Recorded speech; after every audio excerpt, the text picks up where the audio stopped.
What's going on, guys? This is Jigsaw here.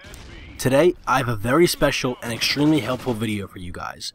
Today is the first part of my How to Improve a Call of Duty Ghost series. Now, I'm very aware that there are many similar videos on YouTube, but none of them cover everything in detail like I'm going to provide in this series. I've been playing Call of Duty since 2007, so I know how the game is played better than the vast majority of those who play today.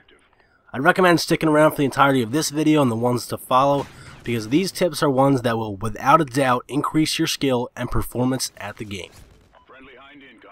Before we even jump into the game at all, in the first episode here, we're going to look at the hardware that you're playing with. Now, most people play with a normal Xbox controller and a regular wired mic, the one that comes with the Xbox. If that's you, or even if one of the two of those apply to you, then I'm telling you right now, you are handicapping yourself. And there is an advantage that you were unaware of, and I'm going to tell you guys about that today. Let's start with the headset. Now, Call of Duty is very rich in sound, primarily with player movements. You're able to hear very distinctly when someone is moving, walking, or sprinting, throwing a grenade, stun, smoke grenade, planting a trophy system, knifing someone, or planting a bomb.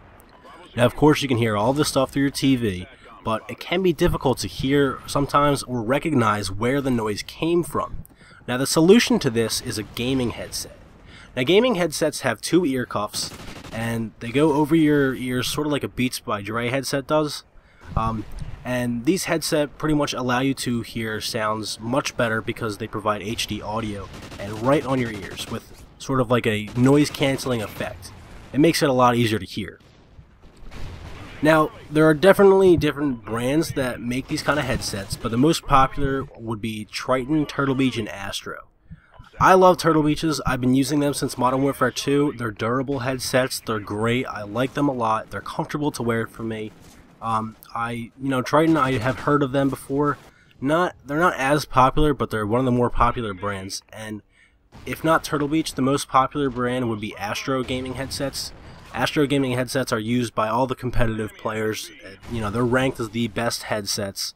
I've never used one, so I can't speak for them, but the fact that so many pro players do, and a lot of other regular guys use the Astro headsets, obviously that speaks volumes about their product, and if you're going to go with an Astro headset, you're definitely spending your money in a good place. Regardless of what kind of headset you get, I would recommend, if you can, getting cloth ear cups, as opposed to leather. Because the leather ones sometimes make you sweat a little bit when you're gaming for long hours, which, if you're going to be playing competitive, that could definitely happen. Or even if you're just playing casual, regardless. And the cloth ones are just a little bit more comfortable.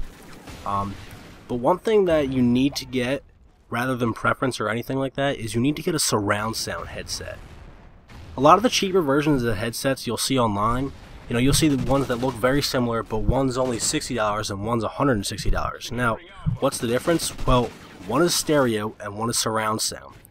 Stereo is okay. It's better than your regular TV. Even your TV generally, most likely, is a stereo headset, or stereo sound, rather. But stereo headsets are better than TV because they're right on your ears. They have the noise canceling, etc. But they're not as good as surround sound. And surround sound allows you to hear exactly where the enemy is coming from, or exactly where the sound came from, because of the surround sound capabilities in the headset. To be honest, if you're going to cheap out and buy a stereo headset, it's not even worth it at all. You should save and spend the extra money for the surround sound headset, because that's what is really going to set you above from the tier that you were at before with your regular mic. I'd recommend checking Amazon.com if that's an option for you, because you're usually going to find the headset on there for cheaper than you would find in a retail store. So the next thing we're going to look at is your controller. Now, a lot of people know that a drop shot and a jump shot are good ways to win a gunfight in Call of Duty. Now, a lot of times they are hard to pull off because of where your button configurations are and where your hands are on the controller.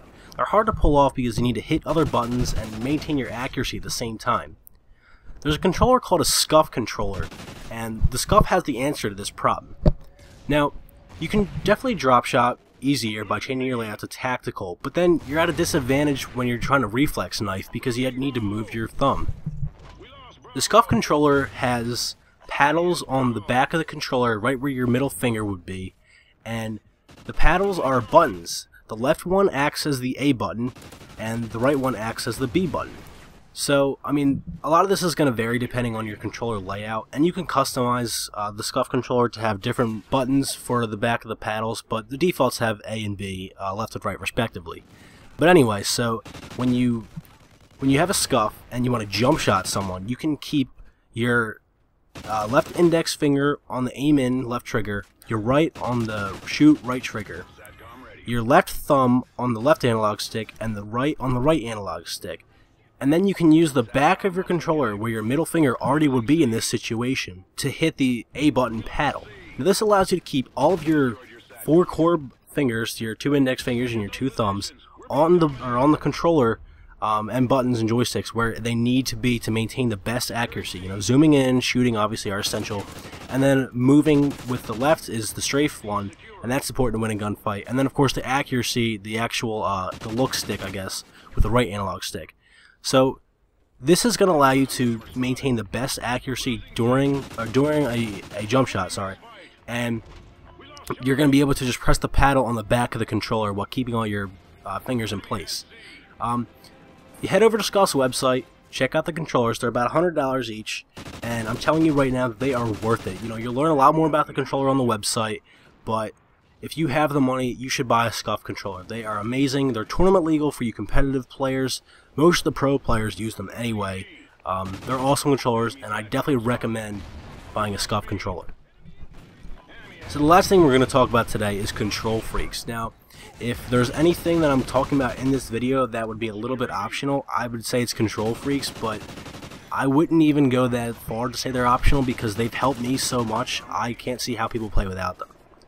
I've been using these since 2010, and I myself am not able to hold a regular controller anymore just because I'm so used to these things. Control freaks are pretty much just joystick extensions that clip onto your joysticks on your regular controller. They have heights ranging from 0.3 inches to 0.45. I use the 0.45 ones. But essentially what control freaks do is they extend the joystick of the controller. Now when you extend the joystick of the controller, you get a greater range of motion, so you can have more precise and accurate aiming. And if that doesn't make sense to you, it's sort of hard to explain verbally, so I'm going to recommend you guys head over to Control Freak's website, and link will be down below in the description, and you can watch their videos and instructional videos and whatnot on how exactly Control Freaks work. But like I said, they pretty much allow you to have more precise aiming, and I definitely recommend them because they just have helped me so much, and I think they will help you too. Again, head over to their website because you'll really enjoy what you see there. So thanks so much for watching, guys. This is the end of the first video. Hope you enjoyed watching. If you did, go ahead and hit that like button down below. Subscribe to my channel for the next few videos coming out on the Call of Duty series on how to improve at Call of Duty Ghosts. This is Jigsaw, signing out.